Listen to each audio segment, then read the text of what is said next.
مسؤولينta wasaaradda waxbarashada ee gobolka Togdheer ayaa ka qayb galay munaasabad balaaran ay ku qalin jebinayeen arday baratay cunto karinta, decoration-ka, make-up-ka iyo xinaha kuwaas oo ka baxay maxadka Al-Khayr ee magaalada Burco. Ardaydani ka baxday maxadka Al-Khayr ayaa noqonaya dufcadii koowaad ee ka qalin jebisay maxadkaas Al-Khayr, waxaana ay ahayd munaasabad ay ardaydaasi ku qalin jebinayeen mid si balaaran loo soo agaasimay. Ugu horreynba waxaa halkaasi ka hadashay maamulaha maxadka Al-Khayr Burco ayaan Cabdilaahi Ibraahim, waxaana sharaxaad ka bixisay marxaladii kala duwan ee soo mareen ardaydaasi ka qalin jebiyay maxadkaasi. وظهرنا الله سبحانه وتعالى ومعدله وحنهم نقيا مركوبات iyo mar labaad iyo mar saddexaadba waalidiinta ardayda ku soo tacabtay laantoodna aanay waxba u suurto galeen iskuulka waxa la aasaasay warbixin yar oo kooban idinka siiyo kowdii bishii koowaad 2021 xirfaduhu bixiyay waxa kamid ah cunto karinta, keega, macmacaanka, decoration-ka, make-up-ka, xinaha. ardayda maanta halkan ka baxaysa inta way isugu jiraan waxaan leeyahay waa galaasheen hays oranina maanta ay shahaadadii qaadateen waa qalin jebiseen waxa haysata waqti badan oo kaga faa'iideysan kartaan waxyaabo badan ama xirfado kale oo badan haday tahay diintii haday tahay waxbarashadu way fara badan tahay waxaan leeyahay ilaawina cilmigaan idin barnay idinku sii bara wax walba oo gacan hayn hadaa maanta isdhigataan oo wixii soo barateen aydan isku dayin in aydan ku dhiiranin si ay u qasaan maanta idin soo saarna bari ka maalin xafladiina aan uga soo qayb galo aan idin ku faano way ardaydii baatiin marka mid kaliya aan kula dardaarmayo waxay tahay wixii aan idin barnay inaydan cidla dhigin oo aan tacab reega qasaarin waxbarashadii aan barnay ku dadaashaan oo sii wadaan waxaan halkan aad iyo aad ugu hambaliyeen dhammaan ardayda aan xirfadaha gacanta soo wada dhiganay mahadda koobaad ilaahay bay iska mahadda laba macallimiinta heerka aan maanta joognana soo gaarsiisay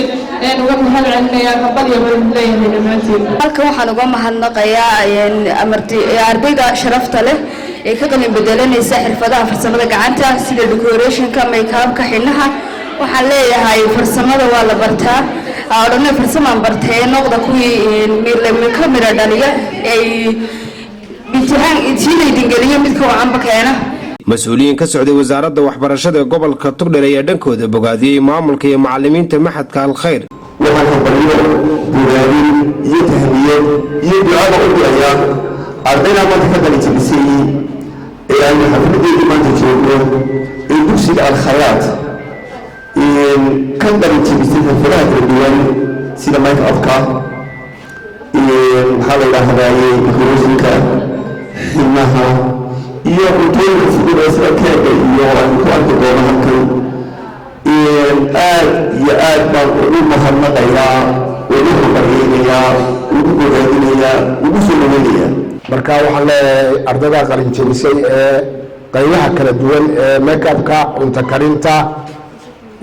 qaybahaas ka qalin jebiyo waxaan leeyahay hambalyo. halkan waxaa ka hadashay inan baa ka hadashay hablaha ka mid ahayd waxay inoo sheegtay inay waxbarashooyin badan wado waa sax waa runteed waxbarashada kale adoo wada xirfadana haddana waa loo baahan yahay marka waxaan idin leeyahay marka hore dardaaran waxaan idin leeyahay waxbarashadii imikuubaa salaankii fuusheen hore oo sii fuula. waxaan u baarigaynaa ardayda tan ka qalin jebinaysa dugsiga Al-Khayraat ama Al-Khayr oo ilaa 12 hablood ay halkan in hor fadhiyaan oo ay barteen 3 qaybood 4 isku dhaweey oo aan kala harin runtii waxbarashada noocanihi wasaaradda waxay ugu suntan tahay non formal education-ka waa waxbarashada dadban marka taasna qaybtii formalka ahayd deeyay soo gelaysaa inay wax barataan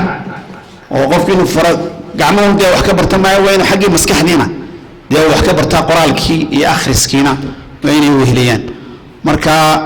dee macallimiin baa wada tihiin maxay ka dambeeya idinkaa dadka wax baraya haddii ilaahay ka dhigo ama meelaha furanaya ama naftiina wada anfacaya dee khayr baan idin rajaynaynaa ruuxdii idinkaaba idinka muuqataay dee bananaga inuu ogaada. ugu dambeyntii waxaa halkaasi shahaadooyinkii lagu guddoonsiiyey ardaydaasi bartay cunto karinta, decoration-ka, make-up-ka iyo xinaha ee ka baxay maxadka Al-Khayr Burco. waa Maxamed Ibraahim British TV-ga qaranka Somaliland Burco.